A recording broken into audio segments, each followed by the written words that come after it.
This is the Dollemore Daily, and I'm Jesse Dollemore. Welcome to this not-so-regular episode of the show. I, of course, am Jesse Dollemore, and today I'm joined by my long-term, nearly 10-year co-host of I Doubt It podcast, Brittany Page, who is now also a YouTuber and hosts her own show at the Brittany Page YouTube channel. Imagine that. Where I talk about a lot of things related to this current story that we're talking about today. Yeah, the reason I want to talk about this, first let me just give you a real quick breakdown. This particular story happened back in January, but they just secured convictions for 6 now former Mississippi cops who were called by a neighbor in this neighborhood who was concerned that 2 black men were staying the night at a white woman's house. Then this Goon Squad was dispatched and ostensibly kidnapped 2 black men and tortured them for hours at a time. Yeah. And it didn't get enough press, and that's why we're going to talk about this, and we'll go on in more detail about why this story is so important, other than what is obvious. Well, and let's read from reporting from ABC, just because you mentioned this part of the story, Jesse. So the reporting says a white neighbor phoned Rankin County Deputy Morris McAlpin and complained that 2 black men were staying with a white woman inside a Braxton home. McAlpin told Deputy Christian Dedmon, who texted a group of white deputies so willing to use excessive force they called themselves the Goon Squad, "Are y'all available for a mission?" Dedmon asked. So remember, these are cops. A lot of them narcotics investigators. One is a lieutenant. One is a deputy. These are people who have power. They're imbued with power by the state, by the government, to go into people's homes, to arrest people. And this is how they are behaving. They have a little nickname for themselves, and they are known for using excessive force and not reporting it. Now, the reason I think this story is important is because of the fact that so many people push back and say, well, it's only a few bad apples, and most cops are good people, and I would push back against that. Of course, they are probably good people, but they're bad cops. And it's such a slippery topic to even talk about. If you are, first of all, Rankin County, Mississippi is like 150,000 people. It's a small area. This is a small sheriff's department. And if you can find five cops willing to kidnap and torture 2 dudes because they are of a different race than the woman at whose house they're staying, that's a remarkable problem.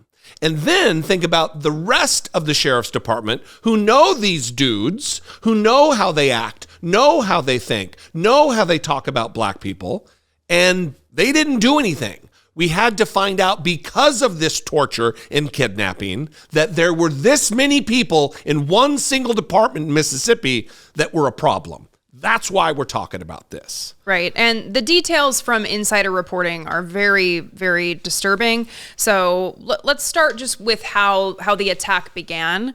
Quote, Dedmon warned the men to work easy in case of cameras, meaning to knock on the door rather than break it down, the complaint said. Dedmon also told the men no bad mugshots, which means they had the green light to use excessive force on parts of the body not captured in a mugshot. Later that day, the officers barged into the home of Michael Jenkins and Eddie Terrell Parker. They didn't have a warrant, and they entered through a carport door because the front door had a security camera, the complaint says. The officers handcuffed both men and tased them several times before Dedmon shot his gun into the wall and demanded they tell him where the drugs were.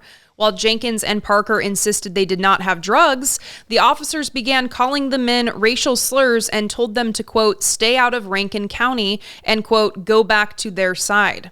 Rankin County is the suburbs of Jackson and is 74% white. Hinds County, where Jackson is located, is 72% black, according to the U.S. Census. Now, this is the stuff of Hollywood movies and what took place in the 50s and 60s and 70s and 40s and 30s and 20s. This is sundown town type of shit that we're talking about here. This is go back to your side. You shouldn't be here in the white area of this particular county or municipality in Mississippi. This is still going on. Cops are still enforcing this under color of law. This needs to be rooted out. This needs to be prosecuted all across, not only the South, but anywhere that it's found. Yeah. And there's going to be some details here that I'm going to read that are very, very disturbing. So if you are not in a position to listen to very violent details, you don't want to listen to violent details, I would recommend just skipping ahead until the text is no longer on the screen. So according to reporting from Insider, while searching the home, Opdyke found a dildo, affixed it to the end of a BB gun, and then shoved it into the men's mouths, the complaint says. Dedmon also threatened to penetrate the men with the dildo and slapped them with it. After the assault, Elward, and I want you to remember this officer's name because he's going to come up later, held the men down while Dedmon poured chocolate syrup, milk, alcohol, and cooking grease on them. Officers then forced the men to shower and took turns tasing them to see whose taser was stronger, charging their tasers a total of 17 times. Outside the house, Elward then removed a bullet from his gun, forced Jenkins onto his knees, and shot into his mouth. But the unloaded gun did not fire, the document says. Elward then put his gun in Jenkins' mouth again, intending to dry fire a second time, but the gun discharged and broke his jaw.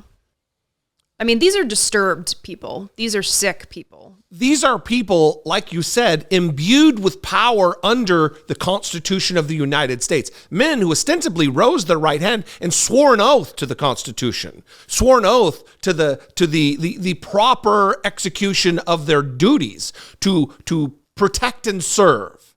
That equality under the law, equal protection under the law is afforded to every citizen, but not in Mississippi, not in Rankin County, Mississippi, with this particular sheriff's department.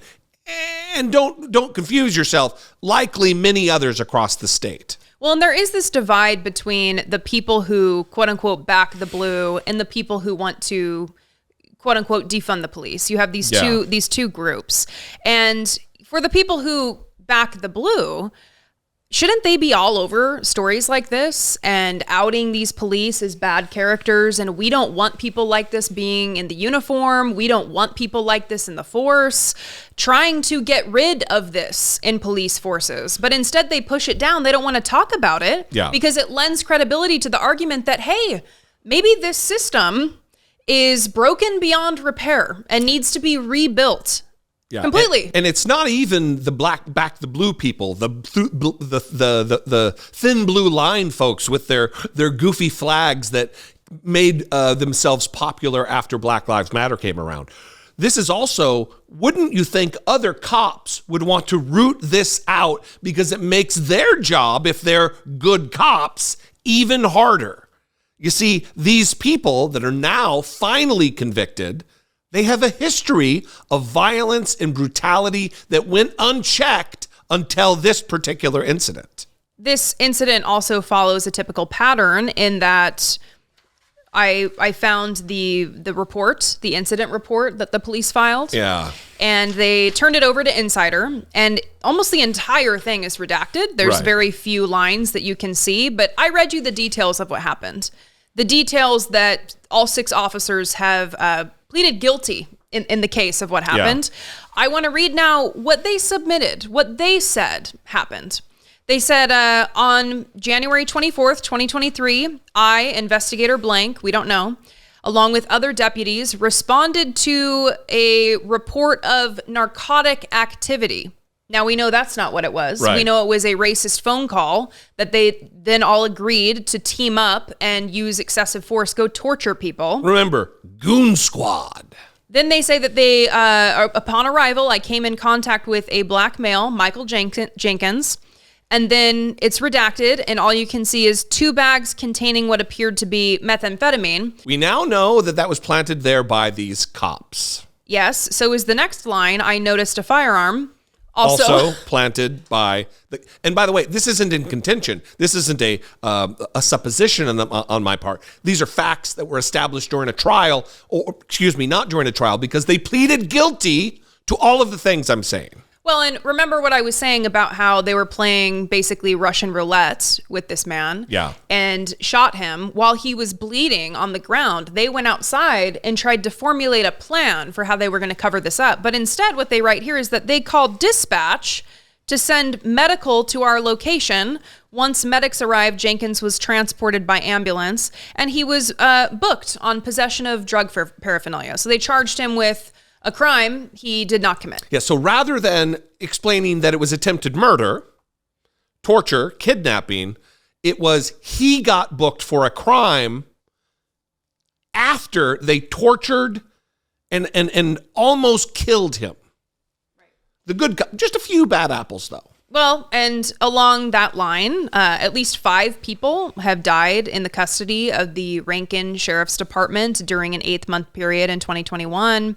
Insider has sued the sheriff's department trying to get records related to those deaths. At least one of the officers who pled guilty on Thursday, remember the name I told you to remember, Hunter Elward? Well, he was actually involved in one of the deaths in 2021. Right. And he tased and beat the man who died. And a Mississippi grand jury declined to press charges against him and other deputies involved in that case due to insufficient evidence. You see, if that case had been handled properly, any prosecutor went about trying to secure an indictment, they would have. And it would have avoided the most recent case. These 2 black men would have been unkidnapped, unattempted murdered, if the cop had been held accountable in the first place, or at least very likely. Yeah. So, 6 former police officers pleaded guilty to all charges against them. Thankfully, they are getting consequences. Unfortunately, there's many cops out there that are up to no good, that are violating people's rights, that are doing terrible things, that the consequences have not caught up with them yet.